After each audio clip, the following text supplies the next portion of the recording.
আজকে আমি আপনাদেরকে একজনের একটা স্ট্যাটাস পড়ে শোনাবো। কথাগুলো আমার কাছে খুবই ভালো লেগেছে, তাই আপনাদের সাথে শেয়ার করছি। রাগী মানুষের মন ভালো হয়, কথাটা খুবই অশ্লীল একটা কথা, এবং এই জঘন্য কথা দিয়ে রাগকে গ্লোরিফাই করা বন্ধ হওয়া উচিত। রাগ ভালো কোনো জিনিস না। রাগের সাথে মনের কোনো সম্পর্ক নেই, বরং রাগে হিতাহিত জ্ঞানশূন্য মানুষ জানোয়ারের চেয়েও খারাপ। আমি দুঃখিত এইভাবে বলার জন্য, তবে এটাই সত্য। ধারণা করি রাগী মানুষের মন ভালো হয় কথাটার প্রচলন করা হয়েছিল ডোমেস্টিক ভায়োলেন্সকে জাস্টিফাই করার জন্য। আমাদের দাদার প্রজন্ম বা আমাদের বাবার প্রজন্ম বউ পেটানোর পর বা ছেলে মেয়েকে পেটানোর পর এই কথাটা ইউজ করত। নিজের কুকর্মের দায় তারা চাপাতেন রাগের উপর।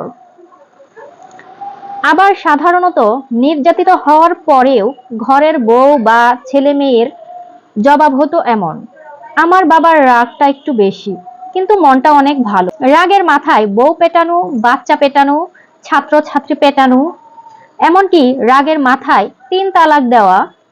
এই রাগের দোহাই দিয়ে কোন আকামটা করতে বাকি রাখি আমরা? আপনার বাপ হোক আর দাদা হোক, রাগী যেই হোক না কেন, তাকে স্পষ্ট করে বলতে হবে রাগ একটা খারাপ জিনিস, বাজে জিনিস, অশ্লীল জিনিস। এটা ভালো মানুষের কোনো গুণ না। নিজের চেষ্টায়, পরিবারের চেষ্টায় বা সাইকিয়াট্রিস্টের সাহায্য নিয়ে রাগ কমিয়ে ফেলা যায় যদি সুস্থ সুন্দরভাবে বাঁচার ইচ্ছা থাকে। রাগের মাথায় মানসিক ভারসাম্য হারিয়ে ফেলাও একটা মানসিক অসুস্থতা। একটা মানসিক অসুস্থতাকে সুন্দর মনের দোহাই দিয়ে গ্লোরিফাই করা বন্ধ করেন। ভালো হয়ে যাক এইসব মানুষরূপী রাগী মানুষগুলো, এদের জন্য আরো 10টা মানুষ মারা যায়। এরা বেঁচে থাকে মানুষকে খুব কষ্ট দেওয়ার জন্য। অভিমান কখনো ভালোবাসার মতন দীর্ঘস্থায়ী হয় না।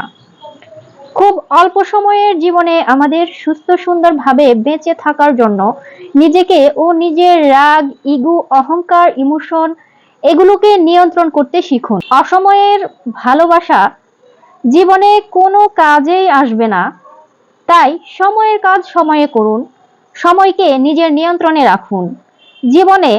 তাহলে শত দুঃখ কষ্টের মাঝেও একটু হলেও সুখ শান্তি খুঁজে পাবেন ইনশাআল্লাহ।